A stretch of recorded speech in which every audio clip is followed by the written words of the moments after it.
Hola, hola, ¿cómo están? Espero que estén bien. Bienvenidos a este nuevo taller de sonido. Hoy vamos a estar viendo lo que es un repaso. Mi nombre es Oscar Barata, alias Charlie Monk, y voy a estar impartiendo esta capacitación mínima, digamos, de sonido, porque bueno, el sonido es bastante amplio. Así que nada, sin ir con tantos preámbulos, vamos a arrancar un poco lo que es la clase, ¿sí? Vamos a hacer un repaso hoy de lo que estuvimos viendo, que es el sonido y demás, de lo que es también micrófonos. Así que bueno, vamos a ver diferentes tipos de micrófonos, pero bueno, como dije hace un ratito, sin más preámbulos, vamos a arrancar a la clase ahora mismo. Bueno, vimos lo que es el sonido, estuvimos viendo algunas clases lo que es el sonido. Y el sonido sabemos que es una onda longitudinal. ¿Qué quiere decir? Que es una onda que sube y baja, ¿no? Que desplaza, digamos, que no desplaza materia, perdón. Es un sonido que, como ven las partículas, las materias que hay en el aire, no sea un papel, sea una hoja de un árbol, el sonido pasa, la rodea, la empuja, pero no la lleva, no la traslada. O sea, el sonido, pasa, es una perturbación del aire que pasa pues, entre medio del aire, del oxígeno que hay en el aire, entre las cosas que hay, sea partículas y todo lo demás, pero no la lleva puesta, sino que sigue la onda recorriendo su camino. Entonces, sabemos que esta onda tiene una particularidad, no una, sino tres particularidades. O sea, tiene tres variaciones, que es amplitud, longitud y frecuencia. Y entonces tenemos lo que es la altura, la amplitud, que esto es, digamos, el volumen que tiene la onda, la energía que tiene por sí. Y cuanto mayor energía, más volumen tiene. Y bueno, se mide en decibelios, ¿sí? En dB. Después, la distancia entre ondas, que es la longitud de onda, la distancia física que tiene una onda sonora, donde ocupa un espacio y se relaciona inversamente con la frecuencia, ¿eh? Mayor frecuencia, digamos, más agudo, menor frecuencia de onda, más grave, y viceversa, ¿sí? O sea, la onda físicamente ocupa un espacio físico, y para que tengan una más o menos una relación de lo que estoy hablando, una frecuencia de 300 MHz más o menos ocupa un metro, más o menos, un metro de espacio físico. Entonces, bueno, nada. Seguimos con lo que es la frecuencia, que es la cantidad de ondas en un segundo. Esto lo que hace es dar diferente, digamos, color. O sea, cuanto más, digamos, la frecuencia más ciclo tiene por segundo, es más aguda. Y cuanto menos ondas pasen por segundo, es más grave, ¿sí?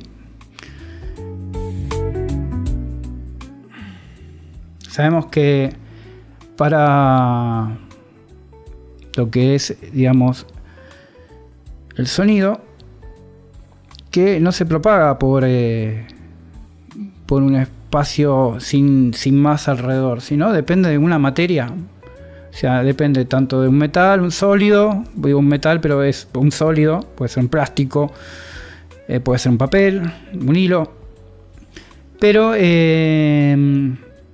también se propaga por un medio, digamos, líquido, que puede ser agua, puede ser nafta, puede ser lo que se te ocurra.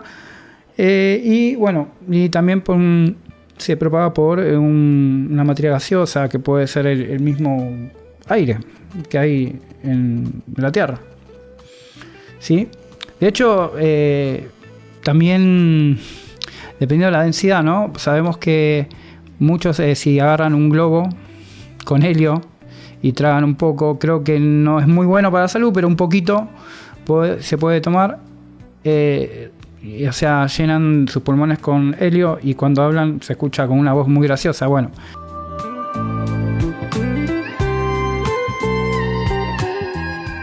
es por la densidad de ese gas, pero bueno, aún así la voz también se propaga, o el sonido se propaga por medio de ese gas. Bueno, más o menos las velocidades a modo de, digamos, para que tengan una idea de más o menos, en aluminio más o menos está alrededor de 5.000 metros por segundo, en líquidos un poquito más lento, a 1.560 metros por segundo, y en el aire, más o menos, ¿por qué dice 20 grados? Porque dependiendo de la temperatura también puede variar la velocidad del sonido, pero con alrededor de una temperatura de 20 grados, estamos hablando de 343 metros por segundo. Que si lo pasamos a kilómetros, más o menos serían 1230 y algo de kilómetros por segundo. Así que es un montón. Así que eso es lo que más o menos tarda en moverse en diferentes tipos, alrededor más o menos de diferentes tipos de materias.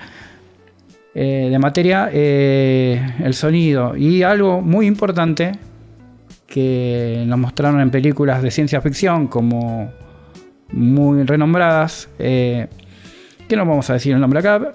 No hay ruido en el espacio, así que cuando vemos naves espaciales disparándose y explotando un montón de veces, esto es mentira, no tiene, hay un vacío total en el espacio, es la nada misma, en lo que es aire, no hay oxígeno, no hay nada, entonces no se propaga. Así que se escucharía como esto.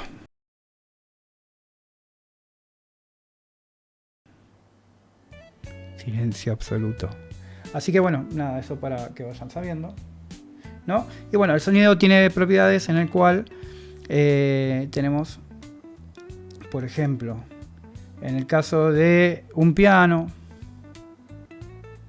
o sea, o un violín, tiene las mismas ondas sinusoidales, pero tiene algo que le da el timbre a cada instrumento, a cada voz, a cada ruido, sonido que pasa por nuestros oídos, que se escuche diferente. Podemos distinguir la voz de alguien porque por su timbre, y esos timbres están compuestos de armónicos. Entonces los armónicos, como vemos acá, el del piano y el del violín. O sea, los armónicos en el sonido son tonos adicionales que se generan junto con el tono fundamental y son múltiplos enteros de la frecuencia fundamental. Así que cada sonido que escuchamos va resonando esos armónicos que hacen que suene con una particularidad, un sonido particular.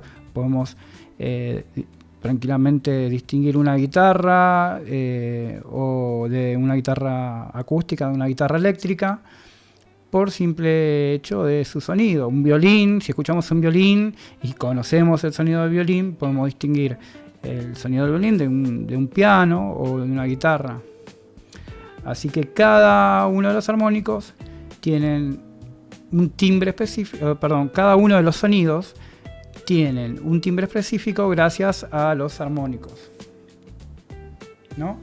Después el sonido tiene también una particularidad, que poner en lugares donde son muy amplios, tanto, no sé, puede ser en una cancha de básquet o de fútbol cerrada, o inclusive si uno se va a las montañas, tenemos una particularidad que existe que se llama el eco, y eso es una reflexión del sonido. ¿Qué significa reflexión del sonido? Que es el sonido va hacia un lugar, choca con ese lugar, digamos una montaña, sea una pared, techo, un lugar cerrado, imagínense, y vuelve hacia nosotros y lo volvemos a escuchar, ¿no? O sea, y existe una particularidad de esto que sabemos que es un reverb o puede ser un eco. Entonces tenemos la reverberación, que es todo rebote de sonido que nos llega a nosotros después de un milisegundo, que es un rebote, una onda de sonido en una superficie dura, y que el sonido lleva un obstáculo, que puede ser tanto una pared como una montaña, y haciendo que ese sonido se devuelve a nosotros, siendo reflejado por la misma pared. Entonces podemos escuchar ese sonido que puede ser un reverb o un eco. ¿Cómo distinguimos, como dije recién, que spoileé un poquito, que es un reverb y es un eco, ¿no? Porque el fenómeno acústico que aparece, tanto siendo un eco o un reverb, lo vamos a distinguir porque podemos distinguir lo que decimos o no. ¿Qué quiere decir? ¿Qué quiero decir con esto? Es que si yo estoy hablando en un lugar y vuelvo a escuchar mi voz entendiendo lo que dije lo último, aunque sea lo último, si digo, bueno, ¿cómo estás? Espero que estés bien, y escucho de vuelta bien. Esto significa un eco, porque ocurre a partir de 1 milisegundo de desfasaje de la voz que llega hacia digamos, en este caso, la pared, y hacia mí puedo escuchar, aunque sea la última palabra o parte de la última palabra. Entonces, eso sería un eco. Ahora, si digamos que yo escucho ese rebote, pero no entiendo la palabra, y eso es alrededor de menos de un milisegundo, perdón. Si no puedo entender la palabra, es tan rápido lo que llega que no puedo entender lo que digo, pero sé que algo algo de mi voz está haciendo como un rebote, está rebotando en alguna superficie dura. Esto se genera, o se le dice reverb. Esto se genera porque, digamos, está todo mucho más cerrado, más cerca, entonces se produce una reflexión o un rebote de la pared que es mucho más rápido que el eco y no distingo la palabra, y sería algo como un reverb, algo que generalmente usamos en la producción musical. Así que esas son las diferencias, ¿no? Entonces, como hemos puesto en una imagen, nosotros cuando hablamos en un recinto, acá tenemos la imagen de una montaña, y podemos, digamos, no distinguir lo que dijimos, o sea, el sonido nuestro, donde inicia nuestro sonido, que en mi caso sería ahora hablando mi boca, o sea, genero una palabra y tarda menos de 1 milisegundo, eso significa que es una reverb. Ahora, si yo puedo escuchar, aunque sea parte de la última palabra, eso es por encima de 1 milisegundo, el cerebro lo puede entender, y eso vendría a ser el eco. Entonces, eso es lo que solemos escuchar, ¿no?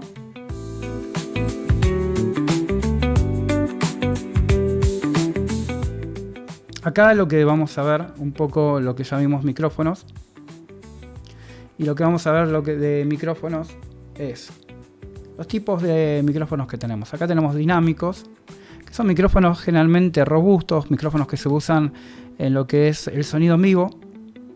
¿Por qué? Porque estos micrófonos, si se caen, no son tan delicados como para romperse. Obviamente, si se caen y se caen fuerte, se abolla la rejilla, y además de abollarse la rejilla, puede llegar a cambiar la ecualización y ya no se escuche como antes. Pero bueno, no es que si se te cae el micrófono, chao, hay que salir a comprar otro micrófono, sino que ya podría seguir usándose, ¿sí? Y bueno, los micrófonos dinámicos son robustos, como dije recién, o sea, tienen una buena respuesta, son micrófonos que hay que usarse cerca de la boca, que directamente se conectan a la consola y ya están funcionando.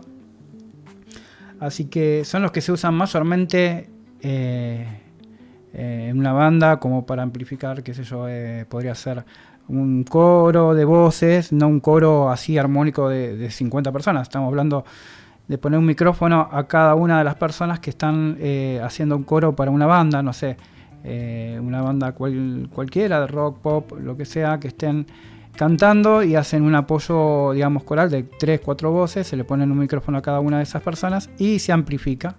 Y se puede usar para eso, también para amplificar, valga redundancia, un amplificador de guitarra, bajo, Inclusive se usa para, como dicen los mexicanos, la tarola, que vendría a ser el redoblante o el tambor. Y suelen usarse para diferentes tipos de tambores, inclusive también para instrumentos de viento. Se usan mucho porque se pone uno cada instrumento. Y después, bueno, estos utilizan un diafragma móvil y un imán para convertir el sonido en señales eléctricas. Esto, o sea, tienen adentro, que ya vamos a ver, un traductor donde las vibraciones de nuestra voz, la perturbación que creamos, tanto en nuestra boca como cualquier instrumento, perturba el diafragma y esto lo convierta en una señal, electrónica. Después tenemos los otros que prácticamente hacen algo parecido, pero diferente. Estos necesitan una tensión. Son los micrófonos de condenser o condensador, que adentro tienen una plaquita que reciben tensión, una corriente que la provee la consola, ya lo vamos a hablar. Y van a un diafragma que es mucho más delicado, un diafragma que está, suspendido mínimamente casi en el aire. Y por eso son mucho más, delicados, porque necesitan ser alimentados para polarizarlos, y al estar suspendido un golpe los puede llegar a a desuscribirlos, como se dice hoy en día, a dejar de funcionar. Entonces, estos son mucho más delicados, también toman una señal mucho más, potente, o sea, tienen mucha más ganancia que un micrófono normal, dinámico. Por ende, se usa más que nada en lugares donde, en lugares donde están tratados acústicamente, para que estos no generen, ruido, o tomen ruido de otros lados. Imagínense que lo ponen en un recital y te va a tomar el sonido si lo pones en un amplificador de guitarra, por ejemplo, y te va a tomar sonido del baterista, del bajista, hasta de las almas de las personas que están ahí alrededor. Entonces, generalmente se utiliza, porque en batería se utiliza arriba, se le dicen overhead, que van generalmente arriba de la cabeza del baterista, que toman los platos para no poner un micrófono a cada plato, que también se puede hacer, pero no. O sea, se trata de más o menos poner, hoy en día no siempre se hizo, pero poner una campana o poner una mampara como para que él no se tome sonido del exterior. Pero se suele utilizar también en vivo ciertos micrófonos, no todos, generalmente son como parecidos a estos C2 de Behringer, para lo que son los platos de arriba, tanto Ryan, Hyatt, pero tomados desde arriba se le dicen generalmente una de las tomas para abierto, que se utiliza como para tomar tanto los platos y un poquito de alguna frecuencia del redoblante y lo demás. Y tenemos otros que también son condenser, pero son los PZM, que Pressure Zone Microphone, que es micrófono de presión, de zona de presión, que en realidad se le dicen hemisféricos, que captan en la parte de arriba. Estos micrófonos se suelen usar mucho en lo que son conferencias, se ponen arriba de la mesa, y cuando toman esa parte de la mesa captan muy buenos graves, un buen cuerpo, y se dieron cuenta que también, poniéndolo así como vemos en la foto, en las baterías, sobre todo en el bombo, es la aplicación que se usa generalmente, arriba de la colchita o arriba de esa almohada que está ahí, toma un muy buen cuerpo y ayuda a que se escuche el bombo con una claridad muy buena. Perdón, voy a tomar algo.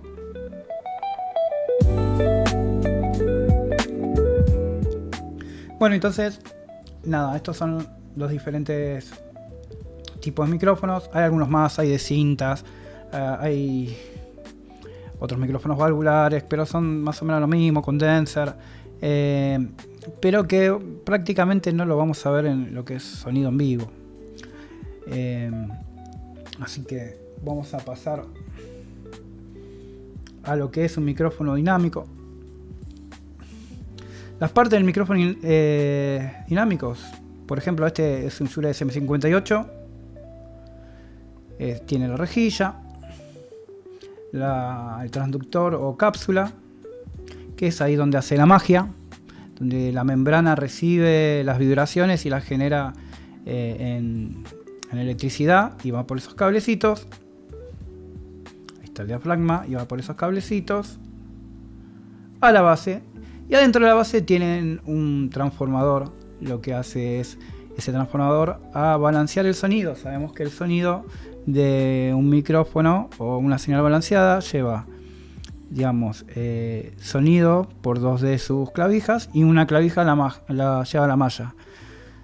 ¿Qué hace esto? Esto lo vamos a ver más adelante, pero lo que hace es llevar el sonido en una fase y el otro sonido, la otra clavija, lleva el sonido en una fase invertida. ¿Qué pasa? Cuando hay un sonido o dos sonidos exactamente iguales y yo pongo ese sonido en una mezcla y subo el volumen, se van cancelando. En vez de subir el volumen, se cancelan. Ahora, si yo invierto la fase, este sonido se suma y suma volumen. Entonces, en este caso, el sonido va, pero va con una fase invertida, que esto lo logra el transformador. Y que esto nos ayuda cuando conectamos en un cable muy largo, que podemos conectarlo a la consola.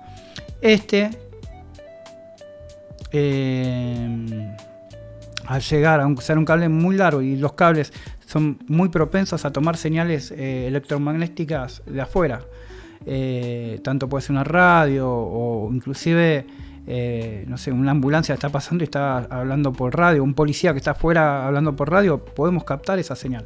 Entonces, lo que hace un cable balanceado, que si toma una señal, a ir la señal invertida en las fases, las dos señales que van, la consola toma una señal, la señal común que llega bien, y la otra señal la invierte y la pone como suma de la otra señal. ¿Y qué pasa? Al estar, digamos, el ruidito o la señal esa que está generando ruido, se termina cancelando. Entonces, por eso se dice cable balanceado, porque a cualquier cosa que nos pueda interferir en nuestra señal de audio, siendo un cable muy largo, cuanto más largo tenemos es más propenso a tomar señal de afuera, externa, a generarnos ruido. Entonces, cuando llega a la consola e invierte, digamos, la fase de esa señal y la otra la mantiene, al llegar el ruidito con la fase cambiada ahora, hace que se invierta. En vez de estar el otro en positivo y estar la otra, o sea, llegan, para que se entienda, llegan las dos, el ruidito, llegan los dos, señal para arriba. Cuando invierte la señal, o sea, la señal, digamos, del micrófono común, del sonido que estemos tomando, se pone en fase, se suma, pero el ruidito se pone en negativo, porque se dio vuelta. Entonces se termina cancelando ese ruido y hace que podamos escuchar muchísimo mejor. Bueno, un condenser mayormente tenemos una cápsula.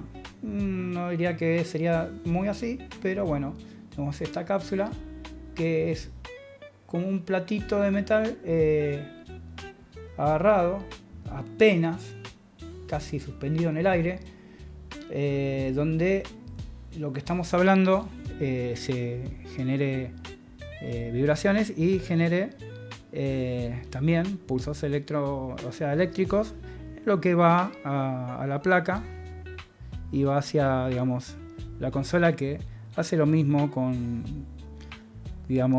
su señal balanceada. Acá lo que vamos a ver es el famoso y mítico y hermoso Shure SM81. No quiero decir que soy fanático de la marca, de la marca Shure, pero bueno, por lo visto lo soy. Así que bueno, este micrófono así sería por dentro. Y fíjense esto. Este es el diafragma de este micrófono. Así que este es el diafragma, lo que va a estar tomando el sonido. Este es un anillo que hace que prácticamente flote sobre el plato, que vendría a ser el electrodo, donde digamos toma la vibración de este diafragma. Y bueno, va y genera una pequeña tensión que va sobre digamos este contacto. Y después, bueno, esto va conectado acá. Acá vemos las versiones de los micrófonos. Una versión, digamos, la primera versión del Shure. Esta es una versión más nueva. Y bueno, todo esto estaría conectado acá. Y esto va por esta plaquita, donde es alimentada por Phantom, como habíamos dicho hace un ratito, con su acá transformadorcito, que este transformadorcito lo convierte en una salida balanceada. Y bueno, Phantom, para que tengan una idea, es una tensión que provee la consola, generalmente, que esta hace que los micrófonos que realmente necesiten esa tensión, hasta 48 volts es dado por la consola. Todos los micrófonos que necesiten esa tensión, o menos, porque por ahí pueden necesitar 3 volts, algunos necesitan 1 volt, tomen esa tensión que necesitan y puedan trabajar, como estos micrófonos condenser si lo necesitan, y los micrófonos que realmente no lo necesitan, como los dinámicos, sigan de largo y no lo tomen. Por eso se dice Phantom, fantasma, porque los micrófonos que no lo necesitan ni la ven, los micrófonos que sí lo toman lo que necesitan. Hoy en día las consolas, porque anteriormente en las consolas más antiguas había un botón que habilitaba todas las líneas, pero hoy en día es mucho más seguro, o puedes mandarlo por línea por un botoncito por canal que suelen tener las consolas digitales. Algunas consolas también analógicas lo suelen tener, pero son las más nuevas y ya prácticamente no se usan. Pero los que realmente hoy en día usamos Phantom vienen en la consola digital y apretamos ese canal y ya ese canal es alimentado por esa tensión y por los cuales hacen que funcionen estos micrófonos, ¿no? Hay micrófonos también, se llaman de Electric, que es el mismo principio, usan Phantom, pero si tuvieras una consola que no tuviera Phantom, no sé, por ejemplo, una grabadora de campo que tengas portátil para grabar en lugares exteriores y no tiene Phantom, hay unos micrófonos que tienen el compartimiento adentro de ponerle pilas. Y funcionan sin Phantom, pero sí con una electricidad que provee las pilas que uno le está poniendo. Así que este no es el caso de este Shure, pero sí en el caso de este, que nunca lo conocí, no sé qué marca es. Pareciera un Newman, pero acá tienen para poner unas pilas que acá dice qué tipo de pilas. Entonces este micrófono necesariamente no usaríamos Phantom si es que tuviéramos las pilas. Y si no tenemos pilas, lo tenemos que usar con Phantom. Pero bueno, más o menos así son diafragmas. Estos diafragmas creo que son de unos Newman. Acá tienen para cambiar el tipo de patrón polar. Este es otro micrófono, un Mercury si no me equivoco. Bueno, acá dice la marca. Que estos, por lo que dice acá, por lo que muestra, tiene una válvula. Son micrófonos que se usan para colorear un poco más la voz, dar ese efecto cálido que se busca también en los amplificadores, de usar un color diferente a los transistores de hoy en día, que se les dice un poco más frío. Estos son un poquito más warm, más cálidos.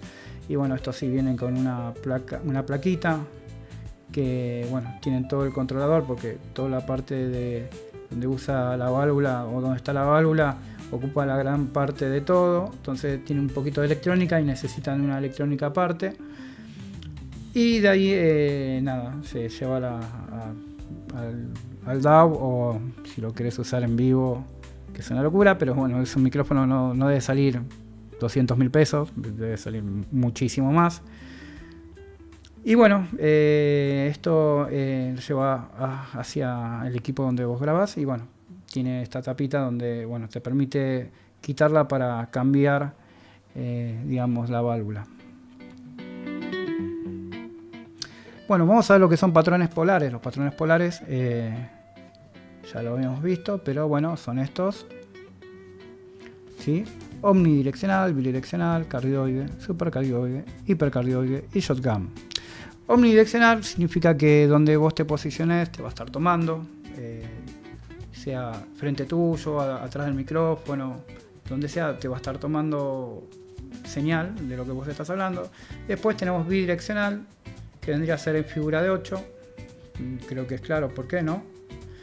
Que eso te puedes poner un micrófono en estudio, por ejemplo, y pones un micrófono condenser bidireccional y uno se pone adelante, otros atrás y van cantando y toman las dos voces al mismo tiempo. Después tenemos cardioide, que es el uso más común de los micrófonos dinámicos hoy en día, es el más utilizado porque tiene una buena respuesta en la parte de adelante.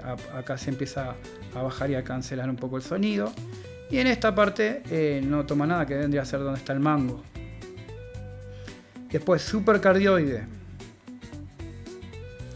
estos son micrófonos como el Shure Beta 58 que tienen la toma cardioide adelante, pero por hacerlo de esa manera y un poquito más, fíjense, con respuesta del cardioide, toma un poquito más hacia adelante, no tanto de los costados, pero bueno, se produce este efecto que toma un poquito atrás. Lo mismo pasa con el hipercardioide. Y después tenemos el shotgun. Shotgun se ve mucho en lo que son, digamos, en las canchas de fútbol. Se ve un micrófono en la cancha a los costados para que se pueda escuchar el golpe de la pelota y los gritos de los jugadores. Se puede escuchar gracias a ellos. También en un momento se usaban como micrófonos de espía también.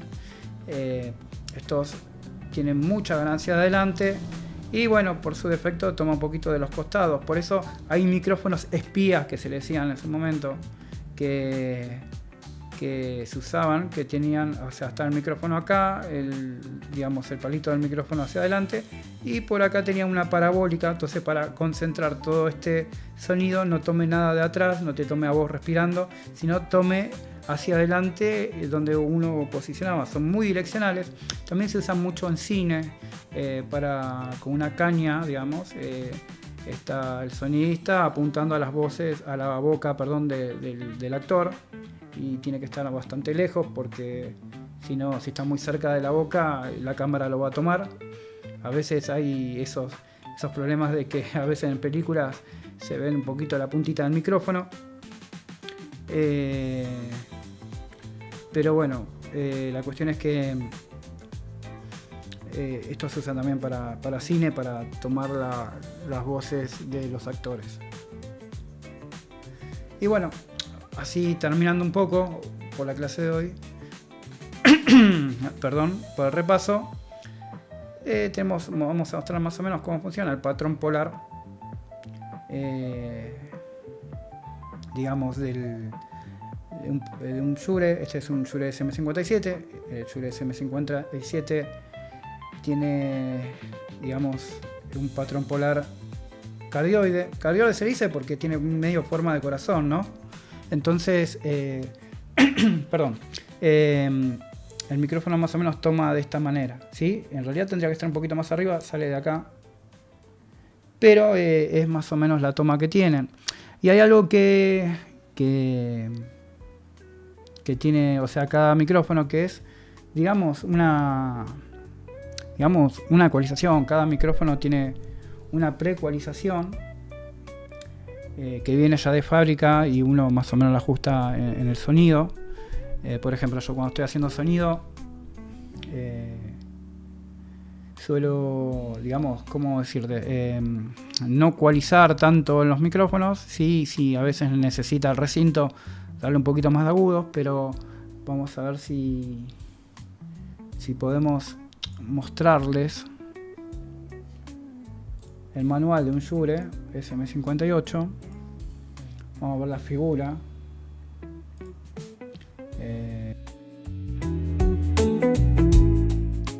Vamos a ver la figura de cómo tomaría el micrófono.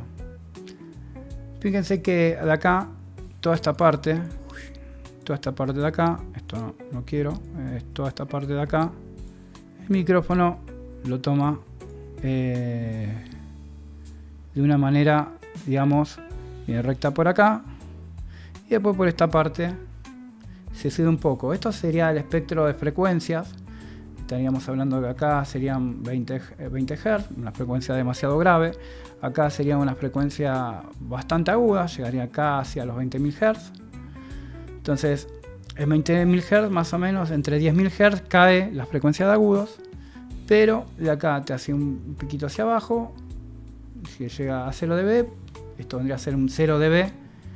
Si lo tuviéramos en 0 dB, sumaríamos estas frecuencias.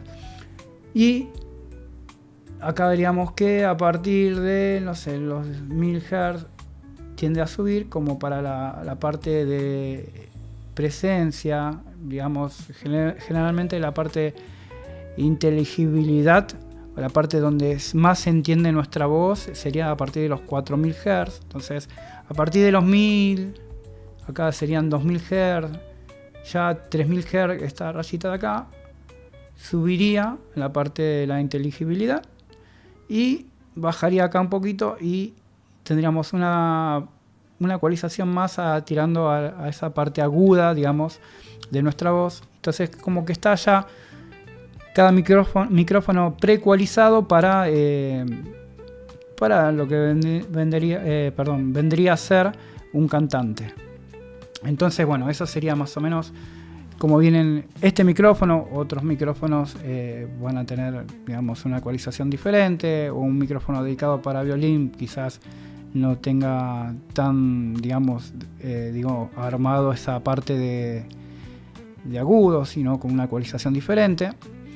Entonces, nosotros, dependiendo, digamos, el lugar que tenemos, por la acústica que vamos a llegar a tener, por ahí tenemos que modificar un poquito eso, o subirlo un poco más, o bajarlo. A mí, en mi caso, por una cuestión de mezcla, me gusta poner, digamos, el micrófono del que dirige en un volumen un poquito más agudo, pero apenas un poco más agudo, no muy agudo porque tampoco quiero que se escuche chillón, pero sí dándole un poquito más de presencia con respecto a las otras voces. Las otras voces van a estar levantando en 4000 Hz, como para crear una mezcla que se puedan entender sin que tapen a la persona que está dirigiendo. Hay otras cosas, como por ejemplo, si tenemos la posibilidad, no es el caso de nuestra iglesia, es que podamos usar, digamos, en estéreo, digamos, el PA. Acuérdense que el PA sería el sonido que va hacia al público, que esto nos permite también un poco, digamos, no llenar de tantas frecuencias, tantos instrumentos o los parlantes, entonces se deriven en dos parlantes al panorar, hacer una panorización, digamos, de la mezcla, o sea, llevando guitarras para un lado, instrumentos como el bajo en el medio, y después, no sé, el piano al otro lado, y las voces, poner los tenores a la izquierda y derecha, junto con la soprano, y después, o tenores en el medio, las sopranos las abro a la izquierda, y después las contraltos las pongo a la derecha. Entonces no genero, digamos, tanto tráfico de sonido, digamos, en un solo parlante, y ayuda también a escucharse un poco mejor. En el caso de nuestra iglesia no ocurre esto, está todo en mono, una cuestión media obvia, porque si no tendríamos que agregar más parlantes, porque imagínense que podemos hacerlo desde adelante, lo que va hacia adelante se puede meter en estéreo, pero después los costados tenemos un solo parlante, y esto haría que solamente escucharan, por ejemplo, una guitarra, y capaz el teclado lo escuchan del otro lado. Entonces es como que se complica en nuestra iglesia. Pero bueno, también lo que tenemos, que acá no nos muestra, es generalmente acá arriba, en este mono no aparece, tenemos algo que se llama coloración por cercanía en los micrófonos. Cuando nos acercamos, yo ahora estoy acercándome y seguramente se está escuchando un poco más grave mi voz, Esto es una coloración que se hace normal, pasa en todos los micrófonos. Algunos te muestran con unas rayitas ahí continuas, que cuando uno está hablando tan cerca del micrófono aumenta la frecuencia y se hace un poquito más realzado en graves. Y bueno, esto nos ayuda a entender para hacer una toma, ¿no? También, bueno, lo que no dije en su momento, que sí lo dije en el vivo, es que lo que tenemos son también saber el ancho de frecuencia que hay en una onda a nivel físico. Esto lo voy a tirar así en el aire, quizás en otra clase lo andemos, vamos a ver, pero tenemos el sonido ocupa un espacio y las frecuencias es el espacio que ocupa. Hay una frecuencia de 300, más o menos 300 Hz, haciendo el cálculo, equivaldría más o menos a 1 metro de lo que ocupa las frecuencias. Eso vamos a ver si lo vemos, sobre todo cuando veamos el tema de mezcla. Así que bueno, nada, esto era lo que quería mostrar. También quería mostrarles algo de lo que son armónicos. Si me esperan unos segundos, vamos a meter este programa donde yo grabé al coro.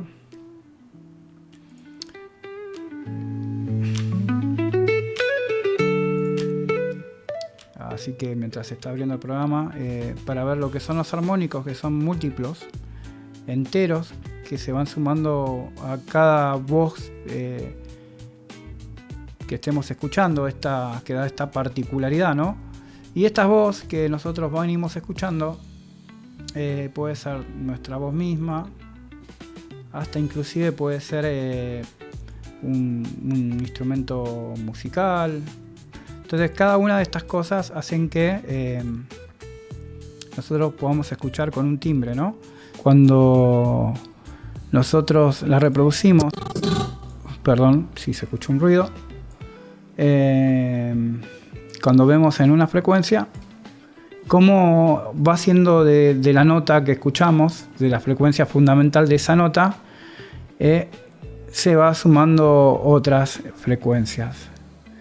Tengo que configurar un poquito esto.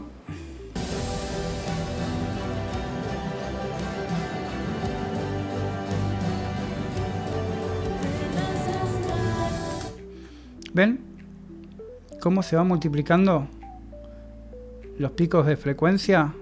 ¿Ven acá? A ver, ven estos picos, y si ven y lo mantienen, no sé por qué está tan grave, pero bueno, si lo ven y lo mantienen, mantienen la nota, van a ver que esto se repite.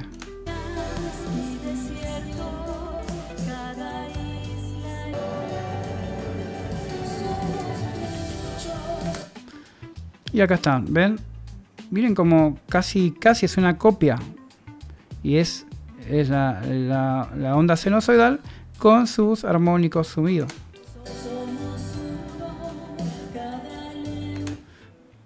Miren cómo se van multiplicando la frecuencia. Y prácticamente están todos a la misma distancia, multiplicado al 1 por 1. ¿Ves? ¿Ven? Y estos son lo que hablábamos de los armónicos, que suelen tener, van de la nota fundamental que nosotros tenemos, sumándose en múltiplos enteros.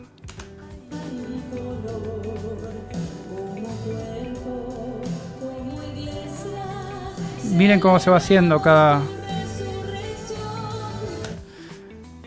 Prácticamente es todo lo mismo. ¿Ves? Van más o menos. Ahora justo cortado, pero son prácticamente, se van multiplicando los picos. Pero bueno, más que nada quería mostrarles eso, como lo que es en vivo, y los chicos que no estuvieron pudieron verlo. Es esto lo que puedo demostrar, que sí, o sea, está la nota y sus armónicos siguiendo de costado. Así que bueno, nada, esto es por la clase de hoy. la próxima clase vamos a ver las consolas, cómo se conectan, qué tipo de conexiones tienen. Y nada, algo que les quería compartir, les quería decir, nada, les voy a pasar un programita también que lo pueden instalar en su computadora, que esto sirve para... es un juego, en realidad, que uno puede ver ahí, digamos, no puede ver, va a escuchar, va a ver un ecualizador gráfico con sus perillitas, y lo que puede hacer ahí es poner play y jugar. Digamos, usen auriculares en lo posible, no muy alto porque se van a quedar sordos. Entonces tiran una frecuencia como si fuera un acople y ustedes tienen que buscar esa frecuencia. Esto está bueno para entrenar el oído también, y puedan ¿cómo se llama? Entrenar ese oído y ver qué frecuencia es la que está sonando. Entonces esto, al hacerlo continuamente, uno va entrenando su oído como para saber si tenemos un acople en la iglesia o en cualquier ámbito. Sabemos, esta es una frecuencia de tantos hertz, a ver, tuki, y bajo ahí. Si no tenemos un espectro, en mi caso la consola tiene un RTA, que es un sistema, no voy a entrar en detalle, pero un sistema que me muestra, digamos, las frecuencias están sonando, y si hay un acople me muestra que la frecuencia esa donde está el acople puede ser cualquiera, puede ser, vamos a suponer caso de 2000 Hz, me ve 2000 Hz, una montañita que sube. Esto entonces me muestra que ahí es el problema donde está acoplando, y lo bajo esa frecuencia y chao problema. Por eso generalmente al principio, cuando hago sonido, levanto lo más que puedo y veo qué frecuencias se están molestando, y esas las voy bajando un poco. Así que bueno, sin eso, sin más decir, mejor dicho, le voy a pasar eso, y también voy a pasar lo que había hablado también en vivo, que la escala de frecuencias en más o menos de voces puesta en una escala de piano. Así que bueno, muchas gracias por estar, y nos estamos viendo la próxima. Nos vemos. Chao, chao.